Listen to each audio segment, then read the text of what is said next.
You know, in life, there are only two best decisions. There are many decisions we'd have to make, but there are only two decisions that will literally affect every minor or other decisions in life. Number one is the decision to be saved. That's very important. Number two is the decision to serve the Lord.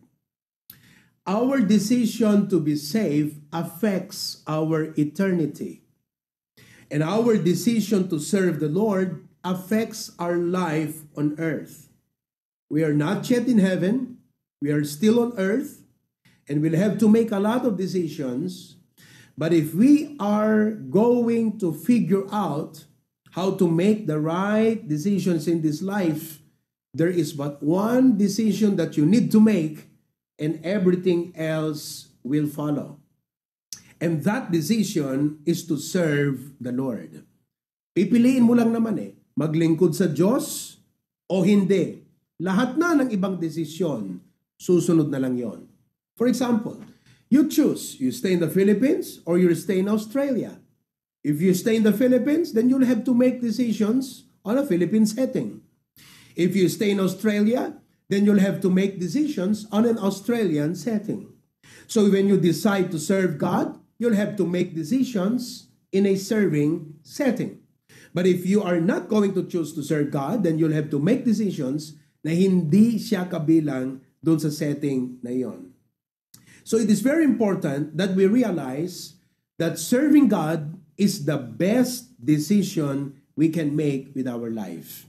Now, before I move further, there are three kinds of levels or three levels when it comes to serving God. Ito'y nasa aking conclusion, but let me just put this on the introduction. Put it, AV.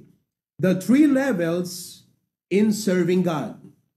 Number one, not yet serving God. Who among of you are in that position right now?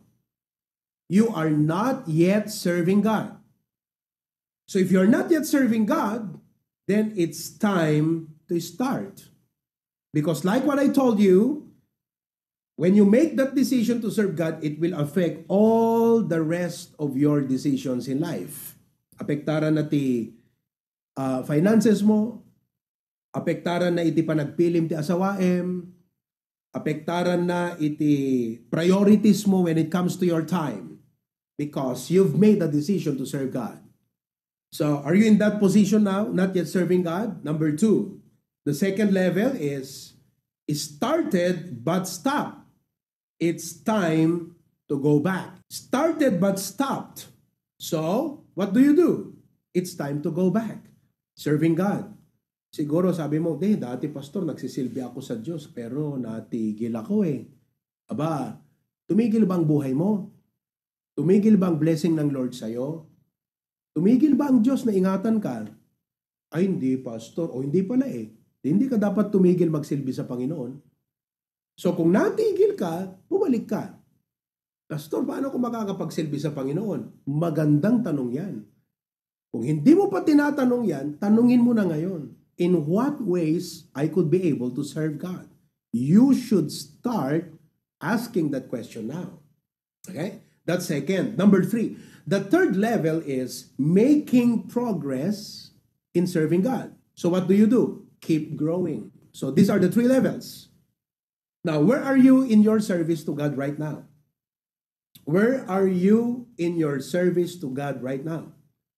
Are you in the first point, not yet serving God? Are you on the second point? Oo, pastor, ako yan. Nag-start ako noon, pero natigil ako. Pero I need to go back serving God. Number three, I'm now making progress in my service to God. Dati, nakikater lang ako sa mga katabi kong bisita.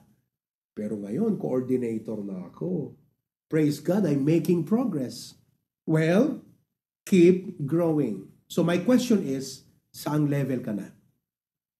Now, before we would get into that, it is very important that you settle in your mind that really serving God is the best thing you can do with your life. There are many things you can do with your life. You can choose to spend your life working until you die. That's your choice. You can spend the rest of your life, going here and there, traveling around the world. That's your choice. But the best thing, listen, ting amin lubong kakabsat, ipakita na kada tayo, nga ti pa nagbiyak ket comfort, convenience, and pleasure. Nice house, nice car, retirement, going around the world, enjoying your life, fulfilling the American dream. That's what the kind of life the world will show us. But the world is not right. Alam nyo naman yon. Hindi tama ang mundo. Ang tama ay ang salita ng Diyos. Kaya dapat ma-realize mo ngayon, what kind of life am I going to live? Either you are going to live a life to serve God, or you will not serve God because you have other things to do. You have other agenda in life. You have other things in mind. So, anyway, let's get to the lesson.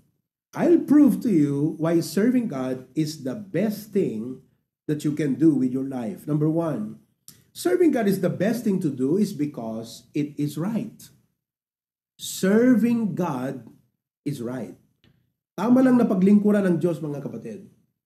Now, let me explain to you. Lahat tayong mga tao marunong magbigay ng respeto to whoever is due. Yung karapat-dapat. For example, pag ang presidente pumasok, we rise up. That's our response to him. Correct? He's an important figure. Subukan mong ikaw ang pumasok doon sa mall. Tatayo ba ang mga tao? Magpapaselfie ba sa'yo? Lalapit ba sila? No, they will not. Because you are not as a prominent figure like that of the president. So, depende doon sa regard mo doon, sa position na, your response to him. Correct? Naalala ko, pumunta yung Pope ng Pilipinas, ay grabe. Kung kayo dating mga Katoliko, nako, idol nyo si Pope. Diyos nyo yan, nung araw. Pumunta si Pope sa Pilipinas, pinasakay doon sa may glass na sasakyan. People would go around and, wow! Who are these people? Government officials, professionals, and many people. Why? Because to them, the Pope is a high figure. He's an honorable figure. He is a prominent figure. That's their response in connection to how they regard the person. Now listen to me. How do you regard God in your life? If you do not regard God as higher than the highest, the president of the presidents, the King of kings and the Lord of lords, if you regard God, I should say, to be the King of kings, then your response to Him should be what? Serving. Simple lang, di ba mga kapatid? Okay? So you should serve God because it is right. For example, kung may guro, a teacher, he's been teaching for many years. Di ba? Anong ginagawa? Binibigyan ng parangal. A soldier who gave his life for the battle. Nagkaptimesa ima na, nagkaptimesa ka, nagkaptimesa nga mata na. The president will call him to the White House and give him an honor. Bibigyan siya ng gawad ng parangal, medalya. Because it is right for the president to do that. Here is a man who gave his life for the country, not only gave his time for the country, but gave his body for the country. So the president, if the president will call this soldier, nobody will question the president for doing that. Will you question the president? Pag sinabi, tawagin nyo nga rito yung mga nakipaglaban dyan sa Ukraine, yung mga nakipaglaban dyan sa Iraq, tawagin nyo sila. Yung mga nawala ang mata, nawala ang kilay, nawala ang kilay pa naman, nawala ang tenga, nawala ang kamay, nawala ang paa, tawagin nyo rito, bibigyan natin ng parangal. Will you question the president for doing that? You will commend the president. Why? Because it is right. So if you're not serving God, you have no sense of what is right. You have no sense of how God is in your life. Kung hindi mo pinaglilingkuran ng Diyos, wala kang sense sa kung sino ang Diyos. The person of God. He's the King of Kings. He deserves it. He is worthy of it. He created us. Now, look at what the Bible says in Revelations 4:11. It's time that you have a proper sense of life. Revelations chapter 4 verse 11, it says, Thou art worthy, O Lord. He's worthy of what? Our time, our talent, our treasure. Ikaw pa mismo, kinu-question mo yung sarili mo eh. Ba't ba kailangan ko mag-attend ng ganito? Ba't magbigay ng ganito? Ba't mag-alin ng ganito? Ba't magsilbihan? Hindi mo kailangan gawin yun. Because the Bible says God is worthy. Maikari. You know? No one is more worthy than God. Of what? To receive glory and honor and power. For thou hast created all things, and for thy pleasure they are and were created. So I hope I am able to establish the point to you that you need to have a sense of what is right. And to have a sense of what is right, you've got to regard God. It is right to serve God. Kaya mga kapatid, listen to me. Kung naintindihan po natin, makinig kayo maigi ha. Gusto kong i-impart sa inyo to kasi gusto kong magkaroon, bilang pastor nyo po, gusto kong magkaroon tayo ng culture, yung high reverence of God.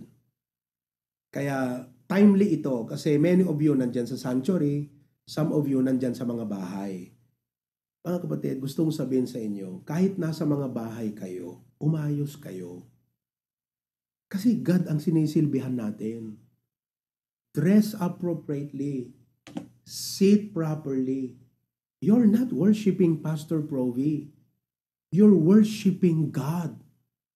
And if it is right to serve God, and what you are doing now is right, you need to do it right. Okay, let me prove my point to you. For example, mga kapatid, kung ikaw ay personal na barbero ni President Trump, hindi yata nagpapagupit si President Trump eh. Tinitignan ko yung buhok niya. Brother Guy, palagi mo nag-go. Teka, i-acknowledge ko nga muna yung lahat ng nandyan. Okay.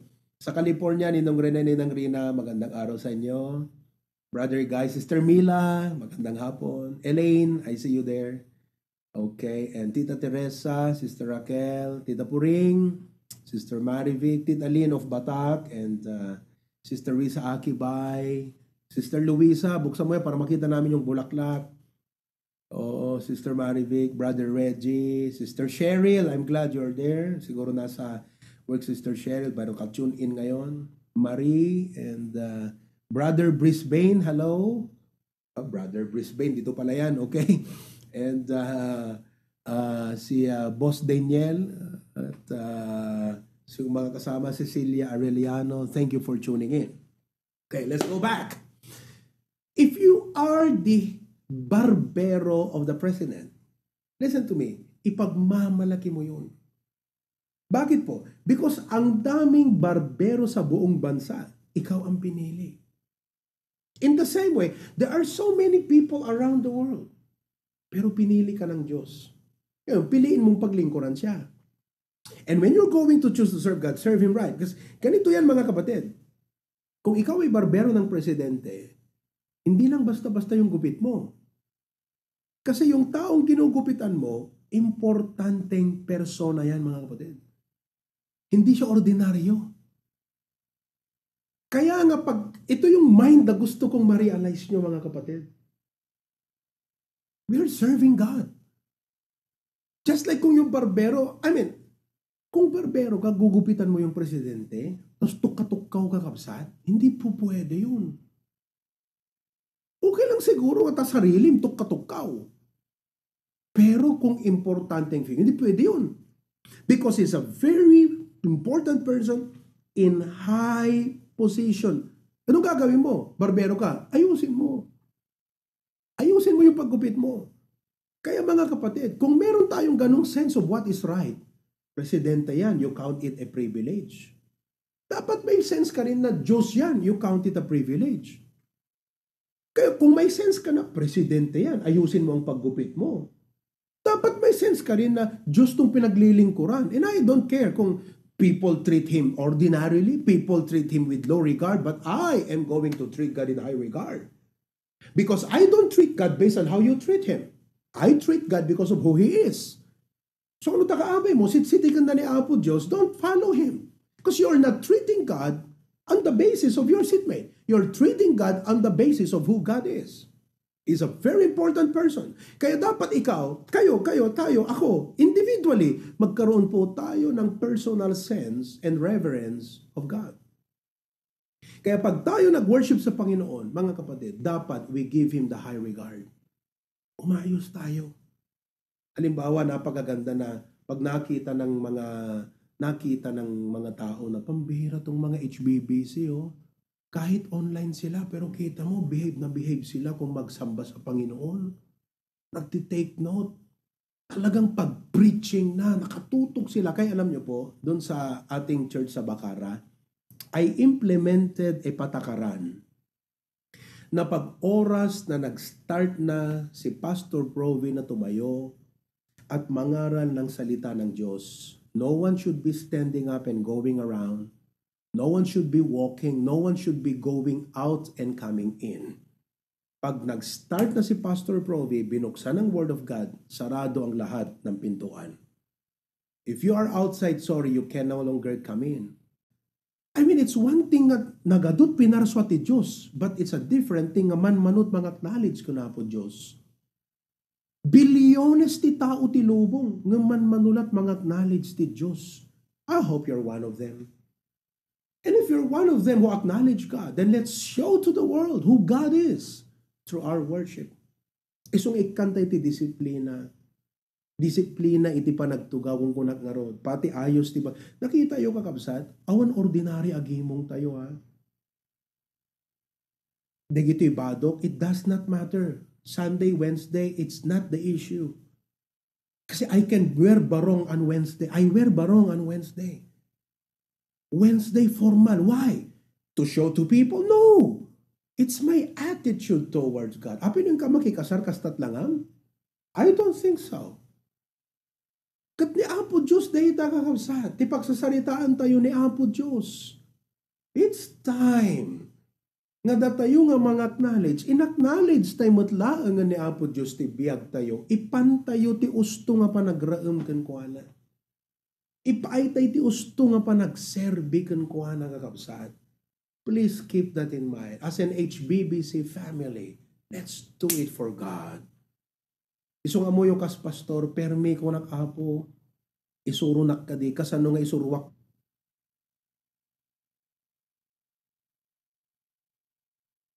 Lord, 18 works, 4, 5 key churches, outreaches, our viewers, our Zoom members who are with us via Zoom.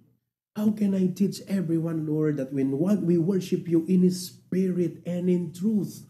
Because when you take all of these things casually, among ti sumurot, ag backslide, kano lumamiis kan kinapo Diyos. Kasi bimaaw iti panagdayaw mo kan kuana. Napukaw mo di jay sense, jay regard mo ti kinasyasin no ni Apo Diyos ti biyag mo. Isong ako na, Lord God, okay, I'm going to implement some rules in the church that will not sakal our people, but will train them so they will learn how to highly regard you, Lord. Kat mamati akakabsat, nga no ana training tayo ti church, we'll carry that to our homes. We'll carry that to everywhere we go. Let's have a high regard of God. Iso nga mo yung pati di bakara, no cell phone during service. Nagpangit mo tun ta madamat preaching, naka-online ka kakabsat, madamat mind mo, anya nga pa nagkonti apo detan. Diba? I mean, there are churches who are probably doing that. Pero we'll not try to criticize them. Pero punto ko, mga kapatid, di ba nagganas ni preaching ti pastor tapos biglang nag-live yung paborito mong seller ng sapatos, yung seller ng mga jewelry, yung seller ng mga kung ano-ano. Tapos habang nagpipreach si pastor, nakaganon ka, nakalagay dito yung headset mo. Kunyari nakikinig ka kay pastor, pero nakatutok ka dun sa online, mind ka ng mind. Tapos nung nakamind ka biglang, Amen! Gulat yung mga tao sa'yo. Grabe, bless si brother. Blessed siya dahil may namahin. Pero ang Diyos hindi na bless sa'yo, kapatid. Kaya sabi ko, look ha, Once you arrive inside the church, turn off your cell phones or put your cell phones in your bag and don't even use your cell phone to take note. You've got to have a Bible and notebook. Kasi alam ko pag nag-take note ka sa cellphone mo, naka-online ka eh. Pag naka-online ka, magpa-pop up yung Messenger mo, magpa-pop up yung Lazada mo, magpa-pop up yung Shopee mo. Pag nakita mo naka-sale, 5-5 sale, 10% off, matitempt ka na gagawa niyan. And you know, I'm not just saying this sarcastically, mga kapatid. I hope you get my point. I'm trying to help you serve God right. I hope there comes a point in your life that you come to me and say, Pastor, you know what? Thank you. You taught me how to highly regard God. Dati Kristiyano ko lang asinsinan. Makuna lang makigimgimong pastor. Ngay magyaman at gapot preaching mo, gapot panangas kasama, panangas sursurum ka na kami, nga uray na sakit nga di bagbagam nga kasta, agyaman kami pastor, ta ijayat na nakasursuro nga graem kiniapo Diyos. Listen to me, it's about time. It is right to serve God because of who He is. Therefore, let us serve God right. Kada kayong aglinlinis iti church, I praise God. Agpintas no, dadadigite, ag-volunteer nga, Pastor, privilege kanyak mo may agdalos ti kapilya. Amen. O, dakay nga online, awang ka dakay, di nga privilege, ha? Kaya sooner or later, kayo dyan sa Maui, I hope through you, mga kapatid, magkakaroon tayo ng outreach dyan. Kayo dyan sa California, antayin nyo lang ang time ng Panginoon. Magkakaroon din tayo ng gimong natin dyan. Tulungan nyo lang ako mag-pray, magkaroon ng visa, mga kapatid. Oras na nagkaroon ako ng visa by God's grace. Pak, yan na. It's time. But in the meantime, agkarkararag kay lata. Panuumon tayo ti kararag, di kiti nga plano kan panggap. Ang kay mo uma, kunayo apo Diyos sa dando kuma outreach ti Maui. Apo Diyos sa dando kuma HBBC outreach ti California. Kastila tanga inaldaw. I remember, ibaut ko lang. Di may sakap sa tayo Sanchez Mira, ni Sister Melissa. She's a teacher. Pray for her, masikog, almost 2 months. The doctor said, at the itibara, and if it's not, there's no miracle, ma-abort your baby. So, to cut the story short, ko na nakasta, na-save up ko na. I got saved in 2021, and it was lockdown. I was in search for God. Kat blessing, tati nag-pop up kanya, kat deti Hosanna Bible Baptist Church. I saw Pastor Brovi. I got interested with his preaching. I started to learn. I started to be blessed. But there was a time he preached about the gospel. And that night he said, I prayed to receive Christ as my Savior. 2021. Idi ko ang kunana kano apo, kunana. Agkaroon to kumat HBB City Sanchez Mira. That was 2021. You know what? 3 years later, God answered her prayer. So nga March of last year, we went to Sanchez Mira and organized the work. Now I realize that Sanchez Mira Outreach is not just a fruit of our visionary leadership. It's the fruit of someone's prayer. Kaya pray lang kayo ng pray. Hindi pwedeng hindi. Inugin natin yan sa panalangin. Ngayon, pag nagkaroon tayo ng church, pambihira, no Lord, privilege. Di ba? May kapilya na kami. Parang kanina, sabi ni Aldrich, a brother came here, Brother Nelio. Pabang kumagubra, nung nalayos, di ba gubraan na. So nagsubli, nagawid, nung di mga City Mission House. Kadagtungtungtung dagano, kunara nga nga kastakin ni Brad Aldrich. Sabi niya, Brad, natouch ako sa preaching ni Pastor kahapon. Ti commitment kong kiniapo, umayik agdalos dito yung Mission House once a week. It's a privilege to serve God. It's the best thing you can do. I mean, wow. Kaya pag nagsilbi ka sa Panginoon, pag naglinis ka ng kapilya, bahay ng Diyos yan. Nililinisan mo, kaya ayusin mo. Amen ba? Kaya nga sabi ko lahat, gusto ko mga churches natin talagang maayos yan. Bakit? Hindi dahil para sa tao. Of course, part yun. Kasi reflection sa tao yung testimony. But first of all, because of God. Nung sikag ka nagsusoul winning, wherever you go, you're giving out tracts. You're an ambassador of God. So amo iti sarili kong kunat, Lord, orisino kasarsaritak apo. One thing I have in mind, I am your ambassador. And I have your message that people should know. So I talk to people, whoever they are. Bakit? I am an ambassador of the King of Kings. Pag ikaw ay choir, So nga kayo nga members ti choir. Do you realize how beautiful our choir is? No datay tupay nga tao, ma-appreciate tayo how much more kiniapod Diyos kakabsat. I was listening to the choir a while back. I was telling Aldrich, sabi ko, you know what, Aldrich? That's so many hours of practice that was put into that. So many hours of discipline, nga nag-vocalization. Isipin nyo yung mga kakanta ng national anthem ng mga choir. They will sing to the country. They will sing before of the president and all of the officials of the land. Manungo oras da nga preparasyon. Manungo oras nga vocalization. Manungo oras nga pakondisyon. Aging gana nga i-perform dan di pa nagkansyon. Oh, ang galing ng poem ko Puros yun. They're doing that for the country. They're doing that for the president. Brethren, we are doing it for the God of heaven. So nga dapat kakabsat, ay ayusan tayo, iti pa nagkanta tayo. Oh, when we sing our congregational song, you're not just singing it for Brother Erwin, who's the song leader. You're singing it to the Lord. I mean, lahat tayo individually must have a personal sense, a personal awareness, a personal conviction that when you're singing, oh God, I'm doing this for you. So nga kanta ka, ayusin mo ang pagkanta mo hanggang to God be the glory. You're just looking around. You're just singing, but you're not singing to the Lord. And that's the problem of many Christians. They're just singing, but they're not singing to the Lord. That is why, listen to me. Serve God because it is the right thing to do. Don't miss your life nga hamuman na napagserbihan ni Apo Diyos nga nasayaan. Number 2, not only serving God is the right thing to do, but secondly, serving God is a reasonable thing to do. It is the best thing you can do with your life because it's reasonable.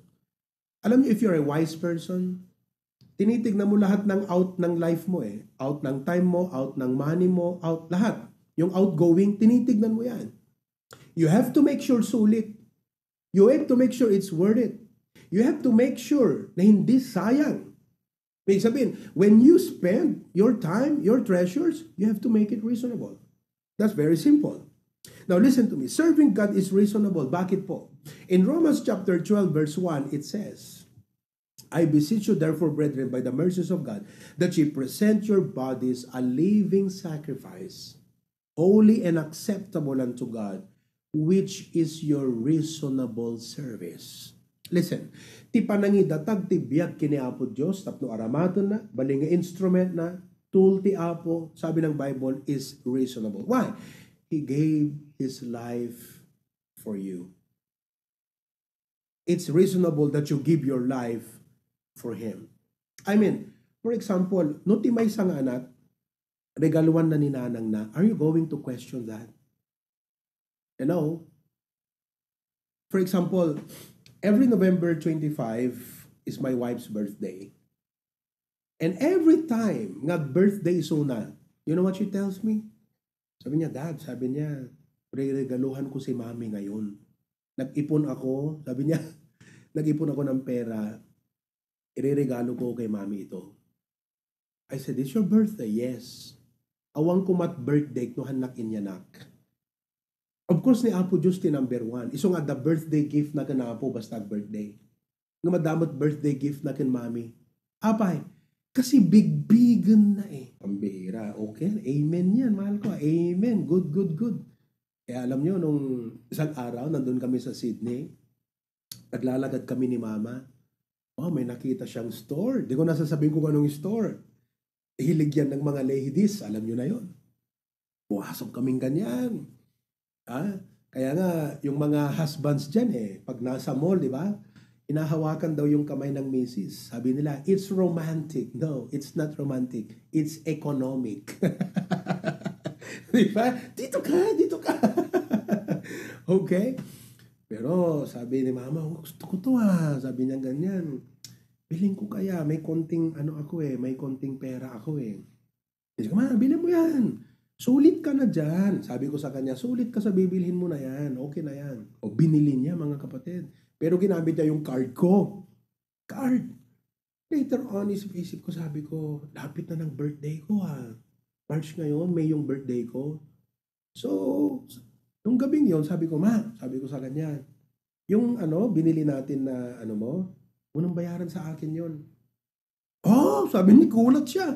Totoo. Oo, nagsaya at kandir ko. Kuna ni Mama. Sabi ko, hindi Ma, pinanganak mo ako eh. Yan ang gift ko sa'yo sa birthday ko. Advance birthday ko sa'yo. I mean, listen to me. Pag yung anak ginawa niya yan sa nanay niya, are you going to question that? Are you going to say, pampira ka? Ba't mo nirigalo ng nanay mo? Dahil binili mo ng kapa, Kada mo lang kumapatisan, kada oyster sauce, kada badong, sapatos, ririgalo mo pa yung nanay. Hindi mo ko questionin yun eh. Bakit? It's reasonable. Actually, pag ginawa ng anak yun, sasabi mong ganyan, grabe dakalidad dito yung ubing. At dakalidad dito yung ubing. And I'm telling you what, adamot lang kalidad mo ang Kristiyano, kapsat. Amumot lang nga bigbigan ti apo ti biyag mo. O si kadetay anak, nga nagkatrabaho kan, saya at ti kasasaad mo, linipat mo ni nanag mo, nga isu itinamuunan ti biyag mo nga inted ti apo. Katela sarilim, tela bagbagim ti pinampanunot mo. Adot Kristiyano akasta. Agbibiyag, biblesan ti apo, pinarswa ti apo, insalakan ti apo naggapuan ti amin na, jela sarili na pampanunutan na, di naman lang mo nga pinadayawan ti apo ti panagserbiking ko ana. Tapos no maibaga ti tithes, questionan na pa eh. No maibaga ti first fruit, ado nga rason na. I mean, look, awang kalidad mo ang Kristiyano. I hope there comes a time, umay ka man ng kanya, kunam, pastor, kunam, agyaman akken ka, pastor, apay brad, apay sister, kaputa sinursurwan nak nagkaroon ti kalidad akas Kristiyano, kasi dati siya katsinsinan Kristiyano. Aten dakla a Kristiyano, ngam sinursurwan nak nagkaroon ti kalidad.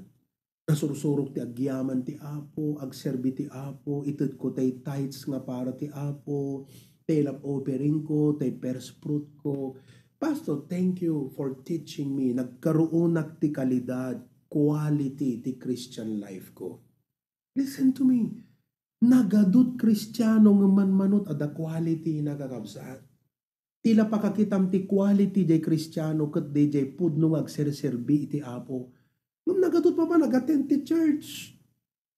Right? Nagadunga kapilya map no.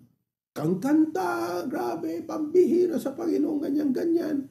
Pero hanamarit na ti apo, kakabsat, di puso da, kasi awam mo't ti panagserbi nga ipaayda ni apo Diyos. Listen to me. Utang tayo aming kiniapo Diyos, kakabsat. So nga, serving God. No makitam tayo Kristiyano nga, kunana apo, uray kadlang deto yung mat iti, maipaay ko nga pagsuklik ti, kinasayaat mo kanya, bay amanta siyak ti mapan nagdalos di si arti kapilya apo. Siyak man ti mapan agvacuum. Siyak man ti mapan nagiplastar tugaw. Unuhaan apo. Kasano kamot karud pastor nga awamot di ta kapilya. Mabali na ko na ayumot ngagbuybuya yung tabalbalay. Kasano ka po karud pastor o pagkapilya be. Bali na ko na yung apo. Uray kadla ka digiti mission trip ni pastor. Isot pakipasutan mi apo.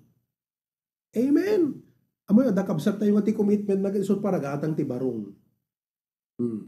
Basta. So ngano dumaan man gumatang man barong ni Pastor Probin. Praise God for that. Sabi niya isumot ti pagselbik iti apo. Amen. Nakakita ka ti may isang agar-aram.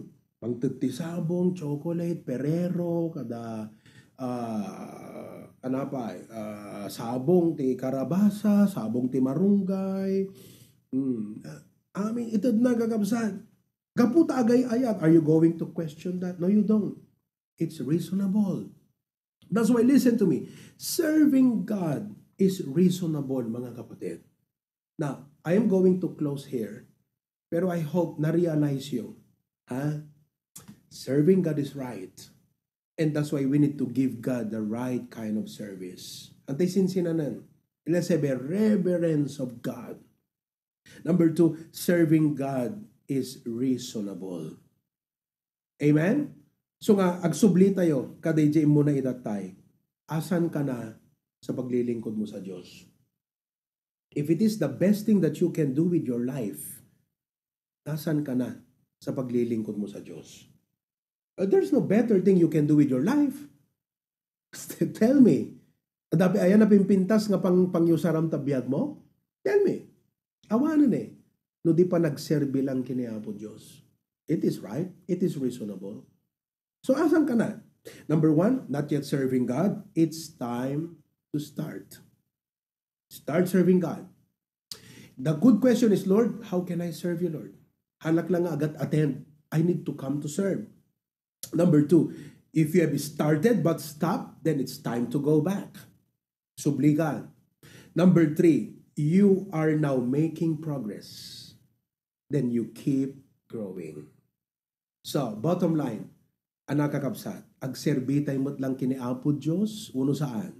Sino kada kayo timang ibaga, Pastor? You don't need to go further. Grabe. Naduduga kong Pastor. I'm going to serve God. In my capacity, I'm going to serve God. Raise up your hand. Pastor, pray for me. I am going to serve God. I'm going to let God use my life. Taas mo ang kamay mo. Come on. Yeah, very good, very good, very good, very good. Okay. Oh, the next question is, but how, Pastor? Yan, pag-usapan natin yan. So, you can message me and express your heart and say, Pastor, we are willing to serve God. Please let us know how we could be of help, how we could serve the Lord. And all of God's people say, Amen. Lord, thank you so much. Dito nga message kat kasla summary ti panagbiag. There are ups and downs. Life is like a journey, mountains and valleys. But the bottom line is, the best thing we can do with our life is to serve you. That's why, God, we would like to serve you right. We'd like to serve you with our best. We'd like to serve you while we can, while we are strong, while we have the opportunity and chance. Because all of these things may not come back again. I pray we will serve you, but teach us how we can serve you. Bilang senior pastor of HBBC, one of my care and concerns is how I could tap and engage our brethren all around the globe, wherever they are in their houses, how they could serve.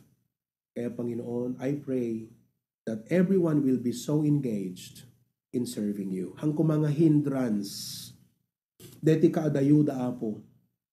Hangko mga agbalin nga impossible ti panagserbida ken ka. Kaputa awan dapay, awan pay ti kapilya ken outreach mi kadigiti nga lugar da. But I just pray, Lord, that everyone will be engaged in serving you through the Hosanna Bible Baptist Church. Thank you, Lord, for giving us life. Bless HBBC Hawaii, our men, the families, Preacher Glenn. Bless Pastor June, who's not feeling well. Agasam ka di Apo Diyos isuna. Thank you ti ado nga parabor kan ayat mo. Bless our stay here in Australia. Please make it very fruitful and lasting. In Jesus' name we pray. Everyone says, Amen and amen.